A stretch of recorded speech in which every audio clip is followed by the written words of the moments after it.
Алда көктемнің ең бір керемет кезі келе жатыр. Көп ұзамай айнала жасыл желекке оранып, дала алқызыл кілемге оранады. Сол сұлулықтың ішінде сарғайып, көзге ерекше көрінетін бақбақты бәріміз білеміз. Көктемнің ең алғашқы гүлі саналатын осы сары күлтелі гүлдің көптеген ауруға шипасы бар. Фитотерапевтер бақбақтың тамыры мен жапырақтарында кристалды тароксацин қышқылы, шырын, қант, ал тамырында 25%-ға дейін инулин болатынын айтады.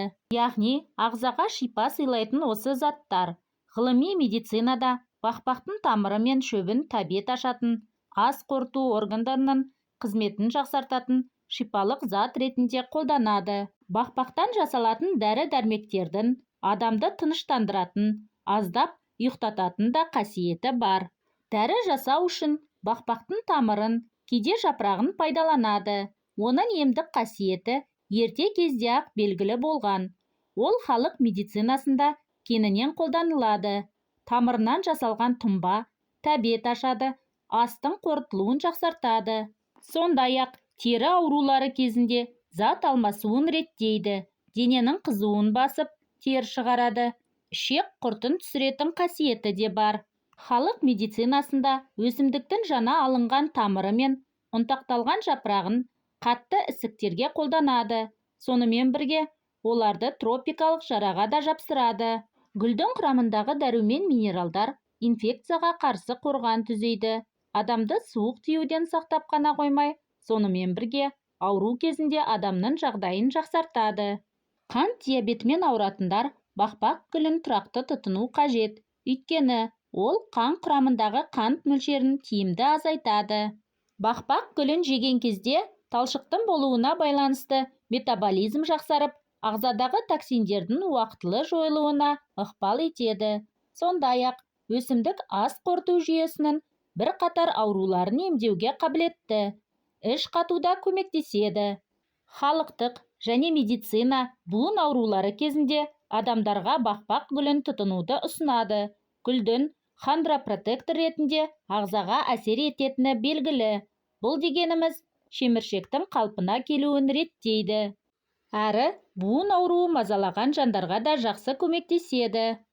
Гүл құрамында ағзаны қуаттандыратын тониктер бар, бірақ жүйке жүйесін қоздырмайды. Керісінше, жүйке жүйені тыныштандырады. Сонымен қатар, бұл ұйқыны қалыпқа келтіруге көмектеседі. Әсіресе, ұйқысыздық, мазасыз ойлардан туындаған болса.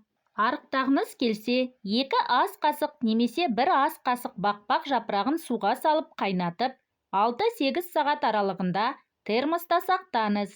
Кейін кішкентай жұтыммен ішіңіз. Бақбақ гүлінің бет терісін жұмсартып, тегістейтін, теріні ағартып, дәрумендермен байытатын, бөртпе, акне, пигментті дақтарға қарсы күресетін, солғын тартқан теріні балғын теріге айналдыратын, тері қабынуларына қарсы күресіп, токсиндерді шығаратын антибактериалдық әсері бар. Бұл мақсатта гүлдің сабағы, жапырағы, күлтелері, тамыры болсын, барлық бөлігін қолдана аласыз. Теріңізді ағарту үшін бақбақ гүлін жарты литр суға жарты сағат қайнатып, бетіңізді таңертең және кешке сүртсеңіз болады. Бүгінгі таңда өсімдіктен шығатын сүттен түрлі иіс май жасалады. Олар сүйел, мүйізгек, секпіл, ара, жылан шаққанда көмектеседі. Секпіл жас ұлғая келе пайда болатын дақты кетіру үшін әлі гүл ашпаған жас бақбақтың жапырақтары мен сабағын блендерден не ет тартқыштан өткізу арқылы майдалаңыз. Содан соң дәкеге орап сығу қажет. Осы алынған сығындыға мақта дөңгелекшектерін малып, бет терісін сүртіңіз. Теріні жақсартатын тоник. Бақбақ тамырын ыдысқа салып, батып тұратындай етіп, су құйып, қайнатыңыз.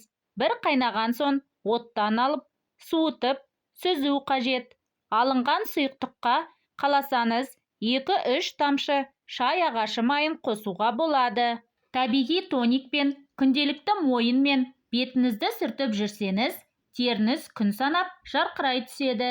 Өсімдік сабағынан бөлінетін шырыны терідегі сүйел мен папилломаны кетіреді. Ол үшін күніне бірнеше рет жаңадан үзіп алынған сабақпен үстерінен сүртіп тұрса болғаны.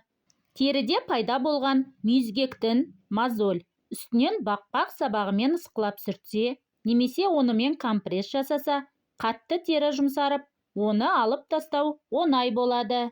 Бақпақтың шырынының әсері күшті химиялық пилинг деп атасақ та болатындай. Оны терінің дақ не секпіл түскен тұстарына жағып, артынан сүт сарысуы не айранмен ысқыласа, теріні айтарлықтай ағартады. Бақпақ гүлін шаш күтімінде де қолдансаңыз, көп ұзамай түбірі бекіп, ұштануы азайып, қайызғақтан арыласыз. Бақпақ тұнбасынан шаш шайғыш. Өсімдіктің сабағы мен жапырағын ұсақтап турап, үстінен қайнаған су құйыңыз. бір стақан су, бір ас қасық өсімдік пропорциясымен. Судың түсі қарауытқанша ұстаңыз да сүзіп алыңыз. Шашыңызды әдеттегідей жуып, шайып болған соң, осы сұйықтықпен тағы бір рет шайып жібересіз. Шаш түбірін қатайтатын тұнба. Бір стақан қайнаған суға бір уыс өсімдік жапырағын салып, біраз уақытқа қойып қоясыз.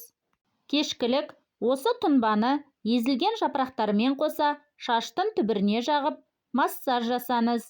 Күніне 2 рет қайталасаңыз, әсері де 2 есеге арта түседі. Достар, бүгін дайындаған бақпақ гүлінің адам денсаулығына пайдасы атты пайдалы ақпаратым ұнаса, каналыма жазылуды ұмытпаңыздар.